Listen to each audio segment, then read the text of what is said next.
Welcome to Let Me Fix This. Enjoy the video. Create a free teacher account using your school email or Google login. Explore the dashboard to find templates and recent activities. Choose a template such as quiz, matchup, or random wheel to begin building. Open a template and replace placeholder text with your curriculum content. Use images, audio, and timers to improve engagement and manage pacing.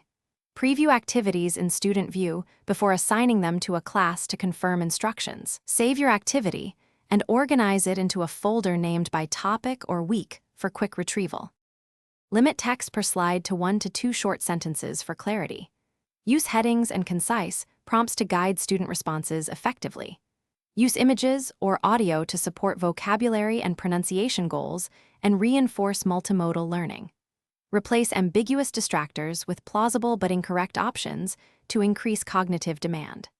Set a timer or points to differentiate challenge and pace for students during live or independent work. Test accessibility features like high contrast and alt text to ensure all learners can access the content. Share activities via link, class code, or assign through Google Classroom for seamless distribution. Provide clear submission windows and mention whether students should work solo or in pairs. Track student attempts and scores from the Results tab for each activity to monitor mastery.